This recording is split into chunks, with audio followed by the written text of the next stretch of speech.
আজকে আবার একদম প্রকাশ্যে বলে গেলাম যে 47 থেকে শুরু করে 2025 সালে আজকে কত 22শে অক্টোবর।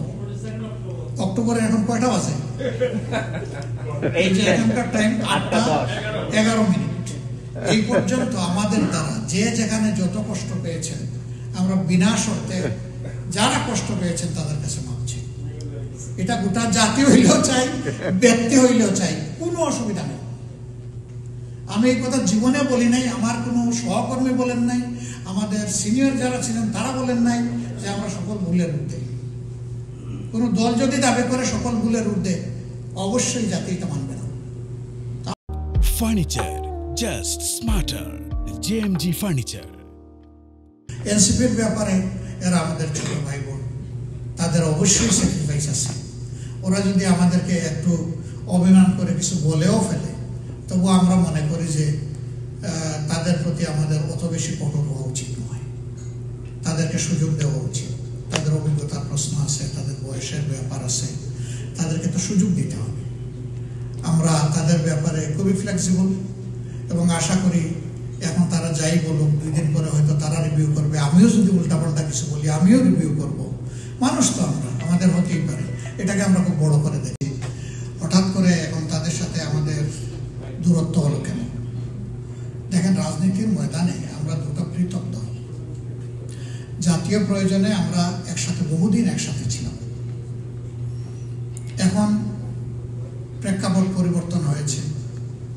তারা তাদের কর্মসূচি নিয়ে জনগণের কাছে যাচ্ছেন, আমরা আমাদের কর্মসূচি নিয়ে জনগণের কাছে যাচ্ছি। জাতিকে আশা করি লক্ষ্য করবেন যে আমরা কিন্তু কোনো দলকে স্পেসিফিক টার্গেট করে কোনো কথা বলি না। আমরা কথা বলি নীতিগত। সে ফর এক্সাম্পল, 5 তারিখের পরিবর্তনের পরে 5 আগস্ট গত বছর 8 তারিখ আমরা একটা বন্ধু সংগঠনকে নিয়ে বসলাম। বসে বললাম যে আমরা সবাই মজলুম ছিলাম, দেশবাসী মজলুম ছিল, 18 কোটি মানুষ মজলুম ছিল। আল্লাহ তাআলা আমাদেরকে একটা সুযোগ দিয়েছেন। আসেন সবাই মিলে আমরা একটু দায়িত্বশীল আচরণ করি। এই কাজগুলো করা উচিত হবে না। কিছু কাজের কথা উল্লেখ করে আমরা বলেছিলাম। আমরা এটাও বলেছিলাম যে এই কাজগুলো যদি বন্ধ করা যায়, আনপ্রেসিডেন্টেড পপুলারিটি নিয়ে হয়তো আপনারা বা কেউ যাবেন ক্ষমতায়। আমরা কিন্তু আর কারোর সাথে ওরকম ক্ষমতার পার্টনার হব না। আমরা সেদিন আপনাদের পাশে থেকে বিরোধী দলে বসে প্রত্যেকটি ভালো কাজে আমরা 100 ভাগ 16 আনা সহযোগিতা করে যাব। কিন্তু জাতির ক্ষতিও এমন কিছু ধরা পড়লে আমরা কিন্তু আপনাদেরকে প্রথমে কানে কানে বলবো। যদি আপনারা বদলায় যান, আমাদের কাজ শেষ। যদি না বদলান, আমরা রাস্তায় নামব। এটা হবে আমাদের পলিসি। তা আমরা অনুরোধ করি যে এগুলো আমরা বন্ধ করি। বন্ধ হয়নি। আমরা যা প্রত্যাশা করেছিলাম এটা বন্ধ হয়নি। না হওয়ার কারণে আমরা মুখ খুলতে বাধ্য হয়েছি। কিন্তু আমরা কারো নাম নিই। নাম না নিয়ে মুখ খোলাকে যদি আপনি আপনার উপর টেনে নিয়ে যান, তাইলে মনে হবে যে আপনি এটার উপযুক্ত। রাজনীতিতে এটা হবে, এটা মেনে নিতে হবে। রাজনীতিতে সমালোচনা সহ্য করার মানসিকতা আমারও থাকতে হবে, সবার থাকতে হবে। এটাই বিউটি অফ পলিটিক্স, এটাই বিউটি অফ ডেমোক্রেসি। যে অপরের মনটাকে আমার রেসপেক্ট করা লাগবে, শোনা লাগবে উনি কি বলতে চান। যেমন এখানে আমি এসেই বলছি যে মত বিনিময়।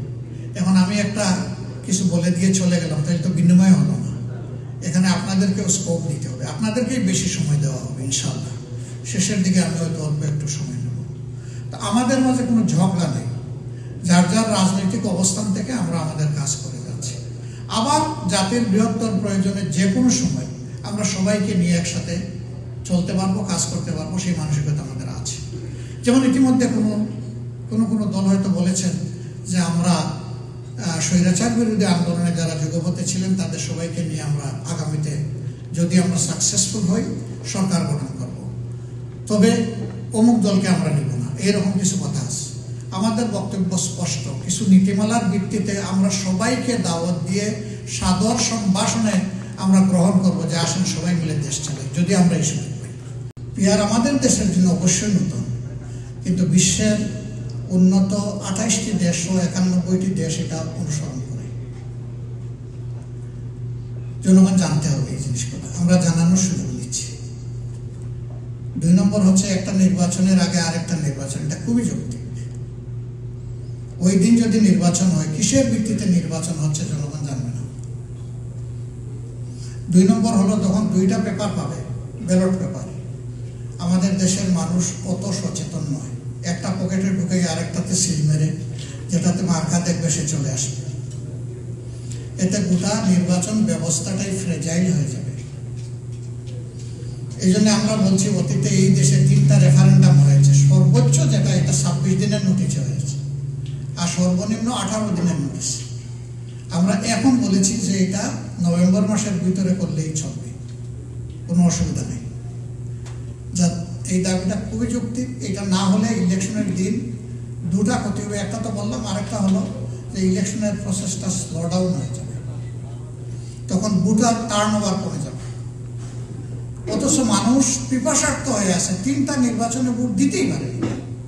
আমাদের তরুণ সমাজ তার জীবনের প্রথম ভোটটাও দেওয়ার সুযোগ পায়নি। আমরা চাচ্ছি এগুলাকে নির্বিঘ্ন করার জন্য। থার্ড প্রশ্ন আপনার, যে এগুলার যদি মীমাংসা না হয় তাহলে নির্বাচন হবে কিনা। সরকার সিদ্ধান্ত নেবে, তবে আমরা এমন কোনো নেতিবাচক কাজ করার পক্ষে নই যেটা জাতীয় জীবনে অনিশ্চয়তা তৈরি করবে। আমরা সিরিয়াসলি চাই যে নির্বাচনটা রমজানের আগেই হোক, এবং এটা আমার মুখ দিয়েই প্রথমে বের হয়েছে। অন্যান্যদের দাবি ভিন্ন ভিন্ন সময়ে ছিল, যাই হোক পরে এটা সেটেল হয়েছে। তারেক সাহেবের সাথে আলাপ হয়েছে, সেখানে আমাদের কোনো রিজার্ভেশন থাকলে আমরা সেটা বলেছি। কেন রিজার্ভেশন? এটা এই কারণে নয় যে ফেব্রুয়ারিতে তারিখ নির্ধারণ হয়েছে, এটা ভিন্ন কারণে। এটা পলিটিক্যাল একটা কাস্টমের ব্যাপার ছিল। কাস্টম আমরা মনে করছি ভায়োলেশন হয়েছে, সেখানে আমরা বলেছি ওটা শেষ, এটা নিয়ে আর আমাদের কোনো কথা নেই। ওখানেই আমাদের কনসার্ন আমরা এক্সপ্রেস করে শেষ করে দিয়েছি। আমরা মনে করি ফেব্রুয়ারিতে নির্বাচন না হলে সন্দেহ এবং সংকট দুটাই দেখা দিতে পারে। এই জন্য আমরা ফেব্রুয়ারিতে নির্বাচন হওয়ারই। কিন্তু বিদেশের মাটিতে আমরা কখনো কখনো কোনো কোনো জায়গায় বসতে পারি না। হয়তো আমেরিকায় আপনারা বসতে পারেন, কিন্তু বসতে হবে। এই যে একজন ভাই বলেছেন যে সব কিছুর ঊর্ধ্বে উঠে আমরা দেশের জন্য এক হয়ে কাজ করতে পারি না। হ্যাঁ, জাতীয় স্বার্থের এই ব্যাপারটা আমরা সবাই মিলে একসাথে কাজ করবো ইনশাআল্লাহ। বাংলাদেশ জামাতে ইসলামী ফিরিস্তার দল নয়, মানুষের দল। আমরা একটা সহযোগিতা আপনাদের কাছে দারুণভাবে চাই, এটি হচ্ছে আমাদের সমালোচনা। আপনি যে ভাষায় প্রয়োজন মনে করেন করবেন, আমরা আপনার ভাষার দিকে তাকাবো না। আমরা তাকাবো আপনার সমালোচনার বিষয়বস্তুর দিকে। ওখান থেকে আমাদের জন্য, জাতির জন্য কি নেওয়ার আছে আমরা ওইটা নেব, আর আপনার কাছে আমরা কৃতজ্ঞ হব। ব্যক্তির সুনির্দিষ্ট নাম জানলে আমরা তার কাছে কৃতজ্ঞতা সরাসরি জানাবো। আপনি যে ভাষায় করেন এটা আপনার ব্যাপার, কিন্তু আমরা এতটুকু শুধু আশা করব যে আপনার সমালোচনাটা আমাদের জন্য যাই হোক, প্রিয় জাতির জন্য যেন কাজে লাগে। এটাকে সামনে রেখে যদি করেন তাহলে নিম্নপক্ষে যে বিহারের দাবি তুলেছে এটা যৌক্তিক না, 100বার যৌক্তিক। কিন্তু এই জিনিসটা দেশের জনগণকে জানান দিতে হবে, তাদের জানতে হবে যে এটাতে লাভ কি, ওইটাতে ক্ষতি কি। তো সেই সময়টা আমরা নিব, আমরা ধৈর্য ধরবো। আমি দাবি পেশ করার মানেই আমারটা মানতে হবে, এটার নাম গণতন্ত্র না। আমারটা যদি যৌক্তিক হয়, আমি আশা করব আমাদের জাতি এটা মানবে এবং উপকৃত হবে। এটা হলো আমাদের পজিশন। আর পরের যেটা বললেন যে আপনার না, বিএনপি 31 দফা দিয়েছে, আমাদের তো মাত্র 1 দফা না, আমাদের বহু দফা, আমাদের 41 দফা, আরো 10 দফা বেশি। কিন্তু আমরা প্রাইমারিলি 10টা দফা লঞ্চিং করেছি। ইউরোপ সফরের পরে আমরা ফিরে গিয়ে সেই 10 দফা জনগণের সামনে আমরা তুলে ধরেছি। সেই 10 দফা আমরা ভেন্টিলেট করেও যাচ্ছি। বিএনপি যেগুলা করেছে সেগুলা সংস্কারের অনেক জায়গায় ছিল, আবার কিন্তু বিএনপি জায়গাগুলোতে কিছু কিছু জায়গায় তাদের অবস্থান পরিবর্তন করেছে। আপনি সচেতন সাংবাদিক সবাই জানেন, আমি এগুলো বলতে যাচ্ছি না। আমরা কিন্তু আমাদের অবস্থান পরিবর্তন করিনি, আমরা আমাদের অবস্থানে আছি। আমরা জনগণের বিবেচনার জন্য এটা ছেড়ে দেব, জনগণ যেভাবে নেবে বিষয়টা সেভাবেই সেটেল হবে। এখন বলবেন যে জনগণ কিভাবে সেটেল করবে, এই জন্যই তো গণভোট। আর সেই গণভোটটা আমরা দাবি করেছি যে এটা অবশ্যই জাতীয় সংসদ নির্বাচনের আগে হতে হবে, যাতে জনগণ সঠিক সিদ্ধান্ত নিতে পারে। এই গণভোটের উপর ভিত্তি করে জুলাই চার্টার বা সনদ যেটা হয়েছে, ডিক্লারেশন যেটা হয়েছে, এর ভিত্তিতে নির্বাচনটা হলে 24-এর যে আকাঙ্ক্ষা মানুষের ছিল তার প্রতিফলন ইনশাল্লাহ ঘটবে। আমাদের অবস্থান ওটাই স্পষ্ট। আমার বলেছিলাম এগুলা পূরণ না হলে আমরা নির্বাচনে যাব না, আমরা এটা বলিনি, এটা আমাদের নামে পত্রিকা বলেছে। আমরা বলেছি যে এই জাতিগুলো আমাদের খুবই লিজিটিমেট, আমরা জাতির কল্যাণেই দাবি দিয়েছি, দলের কল্যাণে নয়। যদি দাবিগুলার যৌক্তিকতা প্রমাণিত হওয়ার পরেও কনসিডারেশনে নেওয়া না হয়, তাহলে আমরা চিন্তা করবো যে এই নির্বাচনে আমরা যাবো কিনা। আমরা বলেছি এই ল্যাঙ্গুয়েজে, পত্রিকা আমাদের প্রতি আন্তরিক হওয়ার কারণে আরেক ধাপ অগ্রসর হয়ে তারা বলে ফেলেছে ওটার সাথে আমরা নাই। সুতরাং আমরা যা করেছি বুঝে শুনেই করেছি, জাতির কল্যাণে করেছি। কিন্তু আপনারা লক্ষ্য করেছেন যে আমরা সাইন করার পরে আমরাই প্রথম দল এগুলাকে বাস্তব এবং আইনি ভিত্তি দেওয়ার জন্য আমরা রাস্তায় নামার প্রোগ্রাম নিয়েছি। এর আগে কিন্তু কেউ নিয়ে নেয়, কারণ আমরা জানি যে এগুলা অ্যাবান্ডন হয়ে যাবে, ওই পুঁথিগত রেকর্ড হিসাবে থেকে যাবে, এগুলা অ্যাপ্লায়েন্সে আসবে না। আনতে হলে অবশ্যই একটু সজাগ করে দিতে হবে, একটু শাউটিং করতে হবে। সেই শাউটিংটাই আমরা করছি এবং করবো, আমরা এখানে থামবো না। দাদা দুটো প্রশ্ন করেছেন, একটা হলো যে আমরা যদি দেশ পরিচালনার সুযোগ পাই তাহলে দেশটাকে আফগান হবে নাকি ইরান হবে নাকি ইন্দোনেশিয়া হবে না লেবানন হবে না পাকিস্তান হবে, সয়েন্স। আমরা যদি সুযোগ পাই এটা বাংলাদেশ হবে ইনশাআল্লাহ, এটা অন্য কোনো দেশ হবে না।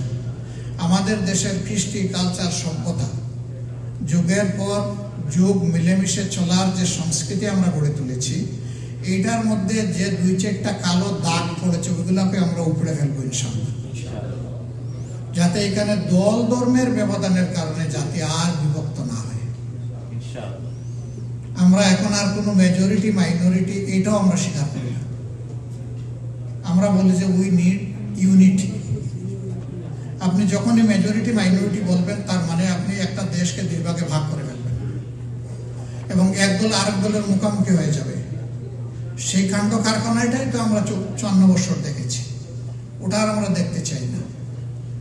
আমার নাম আব্দুর রহিম, আমি জন্মগ্রহণ করে আমি মেজরিটি, আরেকজন নাম গোপাল চন্দ্র, সে ওখানে জন্মগ্রহণ করে সে মাইনরিটি। এর ভিত্তিতে একটা ডিসপ্যারিটি শুরু হয়ে গেল। আমরা ওই মেজরিটি মাইনরিটির ডিসপ্যারিটিতে আমরা নাই, আমরা এখানে ইকুইটি চাই। যে আমার কনস্টিটিউশন ধর্ম দেখে কাউকে অধিকার দেয়নি, নাগরিক দেখে অধিকার দিয়েছে। সুতরাং নাগরিক হিসাবে যার যেটা পাওনা সে দল কিংবা ধর্মের কারণে ওইটা থেকে বঞ্চিত হবে না। আমরা এখানে ইকুইটি মেনটেন করতে চাই, নট ইকুয়ালিটি। আপনার হাইট আমার হাইট সমান না, আপনার মেধা আমার মেধা সমান না, আপনার যোগ্যতা আমার যোগ্যতা সমান না। কিন্তু আল্লাহ আমাকে যেটা দিয়েছেন আমি যেন আমার সেই অধিকারটা পাই, আরেকজনকে যেটা দিয়েছেন সে যেন তার অধিকারটা পায়। আমরা সেই অধিকারটাই নিশ্চিত করতে চাই। এই জন্য ইনশাল্লাহ ওইটা হবে না। এরপরে প্রশ্ন আপনার ছিল, আমরা আমাদের প্রতিবেশীকে রেসপেক্ট করতে চাই। সিমিলারলি আমাদের প্রতিবেশীর কাছ থেকেও আমরা আমাদের পাওনা রেসপেক্ট চাই। এটা হতে হবে মিউচুয়াল রেসপেক্টের ভিত্তিতে। অ্যানাদার ইকুইটি, এখানে আমরা ইকুইলিটি বলছি না। ভারত বাংলাদেশের চাইতে 26 গুণ বড় একটা দেশ, দুনিয়ার সবচেয়ে বড় পপুলেশনের দেশ। তাদের রিসোর্স, তাদের ম্যান পাওয়ার, তাদের ভারতের সাথেই তো শুধু আমাদের চুক্তি হয় নাই, চুক্তি অনেক দেশের সাথে আমাদের হয়েছে। যেই চুক্তিগুলো যৌক্তিক, যেই চুক্তিগুলো জাতির কল্যাণে হয়েছে তাকে আমরা শতভাগ শ্রদ্ধা করব, যার সাথেই হোক, এটা ভারতের সাথে হোক আর যার সাথে হোক।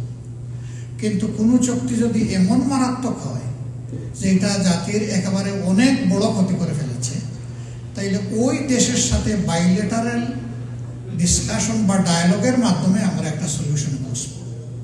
এটিএম আজহারুল ইসলাম সাহেব যখন ফ্রি হলেন জেল থেকে, তখন আমি বলেছি শুধু 47 সাল থেকে শুরু জামাতে ইসলামীর দ্বারা কেউ যদি কোনো কষ্ট পান, কারো ধরে কোনো ক্ষতি হয়ে থাকে, আমি সব ব্যক্তি এবং সংগঠনের পক্ষে নিঃশর্তে আমি আপনাদের কাছে ক্ষমা চাই, আপনারা আমাদেরকে ক্ষমা করে দেবেন। আজকের দিন পর্যন্ত আমরা ভুল করি না। এই কথা বলবো কিভাবে? আমরা মানুষ, আমাদের সংগঠন একটা মানুষের সংগঠন। আমাদের 100টার মধ্যে 99টা ডিসিশন সঠিক, একটা তো বেঠিক হইতে পারে। সেই বেঠিক একটা ডিসিশনের জন্য আমার জাতির তো কোনো ক্ষতি হতে পারে। তাহলে সেই ক্ষেত্রে আমার কোনো ডিসিশনে জাতির ক্ষতি হলে আমার মাপ চাইতে অসুবিধা করতে। এখন মাপ চাওয়ার পরে বলে যে এই ল্যাঙ্গুয়েজ চাইলে হবে না, ওই ল্যাঙ্গুয়েজে চাইতে হবে। আরে বাবা, এই আরেকজন বিনা শর্তে মাপ চাইলাম, কোনো শর্তও দিলাম না, তারপর আর বাকি থাকলো কোনটা, এটা তো বুঝি না।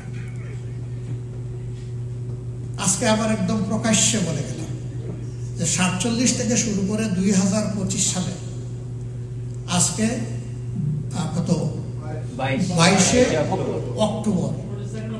অক্টোবরে এখন কয়টা বাজে? এখানকার টাইম 8:11। এই পর্যন্ত আমাদের দ্বারা যে যেখানে যত কষ্ট পেয়েছেন আমরা বিনা শর্তে যারা কষ্ট পেয়েছেন তাদের কাছে মাপছি। এটা গোটা জাতি হইলেও চাই, ব্যক্তি হইলেও চাই, কোনো অসুবিধা নেই। আমি এই কথা জীবনে বলি নাই, আমার কোনো সহকর্মী বলেন নাই, আমাদের সিনিয়র যারা ছিলেন তারা বলেন নাই যে আমরা সকল ভুলের ঊর্ধ্বে। কোনো দল যদি দাবি করে সকল ভুলের ঊর্ধ্বে, অবশ্যই জাতি এটা মানবে।